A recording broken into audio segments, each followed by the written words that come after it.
नमस्कार, स्वागत है आपका हमारी खास पेशकश में। मैं हूं विवेक मित्तल और मार्केट बंद होने के बाद दो महत्वपूर्ण कंपनीज के नतीजे आ चुके हैं। पहला है एक्सिस बैंक, दूसरा है हिंदुस्तान यूनिलीवर। दोनों ही नतीजों का एनालिसिस करने की कोशिश करते हैं, कैसे रहे नतीजे और क्या कुछ काउंटर पर इंपैक्ट होगा जब कल मॉर्निंग में मार्केट खुलेगा। हमारे साथ बातचीत करने के लिए खास मेहमान जुड़ चुके हैं। हमारे साथ वृद्धि इन्वेस्टमेंट के CEO मिस्टर विवेक कारवा जुड़ चुके हैं। विवेक जी नमस्कार सर, स्वागत है आपका। नमस्कार विवेक। सर धन्यवाद हमसे जुड़ने के लिए और अपना कीमती समय देने के लिए।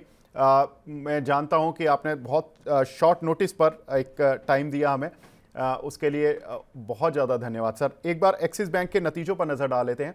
किस तरह के एक्सिस बैंक के नतीजे देखने के लिए मिले हैं। अगर हम देखें तो NII में करीब 11.5% की ग्रोथ देखने के लिए मिली है, वहीं मुनाफे में करीब 7.5% की ग्रोथ देखने के लिए मिली है। एस्टिमेट्स जो NII के थे वो 12,720 करोड़ के थे, NII आया है 13,089 करोड़, यानी कि उम्मीद से बेहतर। वहीं मुनाफे में करीब 4% की डी ग्रोथ का अनुमान था, 6630 से घटकर 6350 करोड़ रुपए के मुनाफे का अनुमान था। मुनाफा आया 7130 करोड़ रुपए। इंपॉर्टेंट चीज कुछ जो देखने के लिए मिली, एनपीएस भी डाउन हुए हैं। ग्रॉस एनपीए 1.43 आए हैं, 1.58 से घटकर on Q basis. Y basis में भी 2% से ग्रॉस एनपीए घटे हैं। नेट एनपीए भी घटे हैं, 0.31 पर आए हैं versus 0.36 on Q.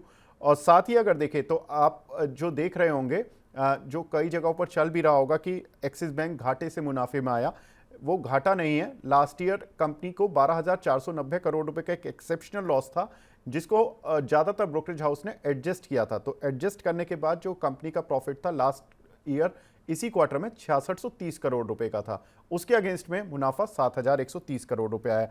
Vivek sir, पहली प्रतिक्रिया आपकी, कैसे लग रहे हैं आपको नतीजे? देखिए, नतीजे on on face of it तो अच्छे ही है, क्योंकि अभी भी थोड़ी देर पहले आया तो पूरा तो एनालिसिस हो नहीं पाया अभी तक।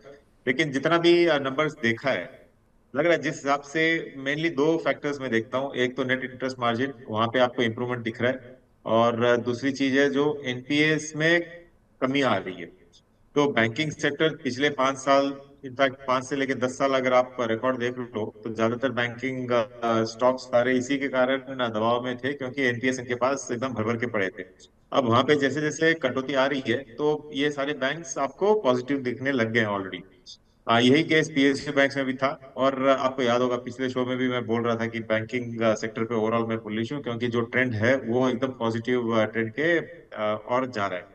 और हाँ, ये बात सही है कि मतलब नुकसान से प्रॉफिट में आई ऐसे देखने के बदले, क्योंकि एडजस्ट आपने जो बात बोली है। लेकिन ये है कि बैलेंस शीट से तो पैसा गया था लास्ट टाइम, तो ओवरऑल एज सेंटिमेंट बूस्टर तो ये लग रहा है कि हाँ, अच्छा अच्छा खासा इसका रिजल्ट है। तो वैल्यूएशन वाइज भी आप अगर इसको देखो, तो मुझे लग रहा है कि काफी अंडर वैल्यूड स्टॉक है। जो टॉप 5 प्राइवेट बैंक्स है उसमें एक्सिस भी एक आता है। और आज करीबन 3,25,000 3,30,000 करोड़ का मार्केट कैप है इसका। और उस मार्केट कैप पे अगर ऐसा प्रॉफिट अगर बैंक दिखाती है, तो बहुत ही अच्छा प्रदर्शन बोलूंगा मैं, शाम जी पॉजिटिव लेगा कल से। बिल्कुल, तो मार्केट को पॉजिटिवली लेना चाहिए इस रिजल्ट्स को, ऐसा विवेक सर का मानना है। सर, इसको किस टारगेट के लिए लोगों को अपने पोर्टफोलियो में रखना चाहिए जिनके पास है, या अगर कुछ मार्केट में कल गैप अप ओपनिंग नहीं होती है और या कभी भी नीचे भी मिलता है, तो किस टारगेट के लिए अप्रोच करना चाहिए लंबी अवधि के लिए? देखिए, इसका इमीडिएट टारगेट तो मुझे लग रहा है कि 1150 तक जाना चाहिए। एक चीज है। और ओके। अगर आप थोड़ा सा और लंबा समय इसको देते हो, तो ये 14 से लेके 1500 का स्टॉक होना चाहिए अगले 18 महीने में, आप समझ लीजिए। तो काफी इंटरेस्टिंग स्टॉक लग रहा है। बिल्कुल, तो इंटरेस्टिंग स्टॉक है। और यहाँ पर अभी देखें तो सर 1150 के आसपास का टारगेट छोटी अवधि में मानते हैं और 1400 से 1500 का टारगेट करीब 1.5 साल की अवधि में मानते हैं। विवेक सर, इस काउंटर पर बात कर ली। अब दूसरा काउंटर, बाजार का दूसरा दिग्गज हिंदुस्तान यूनिलीवर, इसके भी नतीजे देखने के लिए मिले हैं। नतीजे थोड़ी स्ट्रीट की एक्सपेक्टेशन से कम आए हैं। कंपनी का रेवेन्यू 15,215 करोड़ से घटकर 15,210 करोड़। वहीं मुनाफा करीब 40 करोड़ घटा है, 2600 करोड़ से घटकर 2561 करोड़। मैं इसको देख रहा था, इसकी रॉ मटेरियल कॉस्ट तो सर कम हुई है, 4611 करोड़ रुपए रही इस क्वार्टर में 4900 करोड़ के अगेंस्ट में। लेकिन एम्प्लॉय कॉस्ट बढ़ गई है, 832 करोड़ आई है 738 करोड़ के मुकाबले। कैसे स्ट्रीट लेगा सर इसके नतीजों को? हमारा एस्टीमेट ये था कि 4% रेवेन्यू बढ़ेगा और 4% कंपनी का मुनाफा और 3% वॉल्यूम ग्रोथ। देखिए, इस पे न्यूट्रल ओपिनियन रहेगा, क्योंकि हाँ, बाजार के एक्सपेक्टेशन के बराबर नहीं आया रिजल्ट। लेकिन मुझे लगता है कि अ, जितना खराब आ सकता था उतना खराब नहीं आया। तो on the average okay okay result type है। हाँ, एक गैप डाउन खुल सकता है, लेकिन मेरे को लग रहा है कि आगे चल के इसमें बाइंग इंटरेस्ट आपको वापस देखने को मिल जाएगा, पहली चीज। दूसरी चीज, जिस हिसाब से मुझे लग रहा था, मुझे तो ये लग रहा था कि करीबन 1% का इसमें मार्जिन डिक्लाइन हो सकता है। वो करीबन 0.4 पे ही रुक गया है, तो वो एक पॉजिटिव फैक्टर है। और मुनाफा मतलब ऑलमोस्ट फ्लैट ही समझ लेना आप। अगर 2% नीचे दिखाता है तो कोई खास बात है नहीं। हाँ, रॉ मटेरियल कॉस्ट नीचे है, लेकिन फिर भी अगर जो कॉस्ट ऑफ एम्प्लॉयज है वो बढ़ा हुआ है। और मुझे लग रहा है कि इनका जो प्राइस इंक्रीज वगैरह है वो अगले अब नया क्वार्टर चालू है, तो वो भी कहीं ना कहीं आएगा आगे चल के। तो ओवरऑल न्यूट्रल ओपिनियन है, मैं ना पॉजिटिव हूँ इस पे ना नेगेटिव। और स्टॉक में इनफैक्ट आप अगर देखो तो काफी करेक्शन ऑलरेडी आ चुका है। मतलब आप समझ लो कि 2700 2800 जो चल रहा था वो आपको 2200 2300 के बीच में आज अगर स्टॉक मिल रहा है, कोई भी कारणवश आपको अगर ये 2200 वापस मिलता है, तो इसमें तो मैं तो एक बाइंग इंटरेस्ट का ही सलाह दूंगा, आपको ये स्टॉक लेना चाहिए। तो 2200 पे अच्छा वर्थ है, स्लो एंड स्टडीली आपको एक्यूमुलेट भी करना चाहिए सर।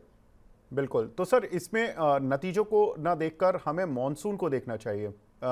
आप यही सोच रहे हैं कि मॉनसून अच्छा आएगा तो यहाँ पर एक कुछ तो मानसून फायदा का होगा? फैक्टर एक तो मानसून का फैक्टर है ही है। जी और जो इलेक्शन का फैक्टर होता है ना, वो जी। काफी लोग हम लोग अंडरमाइन कर रहे हैं। इलेक्शन जब चलते हैं, वो भी जिस हिसाब का भी इलेक्शन चल रहा है, ऑलमोस्ट 2 महीने का ये फेज है, उसमें एफएमसीजी बहुत अच्छा करता है और लिकर इंडस्ट्री बहुत अच्छी करती है। ये जनरली दोनों इंडस्ट्री अच्छी करती है। और मुझे लग रहा है कि मॉनसून अगर ठीक ठाक आता है, जो एक्सपेक्टेशन वही है, मॉनसून अगर अच्छा आता है तो उसका भी एक पॉजिटिव रिपल इफेक्ट आपको स्टॉक पे देखने को मिलेगा। इसके लिए मुझे लग रहा है कि मतलब 2200 से लेके 2100 इसका बेस बन गया है इस स्टॉक का। और जो वैल्यूएशन करीबन आप समझ लीजिए करीबन 2 1 साल अगर पहले आप इसको देखो, तो ये वैल्यूएशन चलता था 90 पी 80 पी पे, जो आज आपको 50 पी पे मिल रहा है। तो जो टेपर डाउन हुआ है वैल्यूएशन, वो भी एक कंफर्टिंग लेवल है स्टॉक के लिए। बिल्कुल। तो सर अगर 2200 पर कोई निवेशक इसको खरीदारी करता है, कल मिल जाता है गैप अप गैप डाउन, या आप आने वाले समय में कोई डाउन मिल जाता है 2200 रुपये के आसपास मिल जाता है, यहाँ से 50-60 रुपये नीचे, तो क्या टारगेट रखें सर?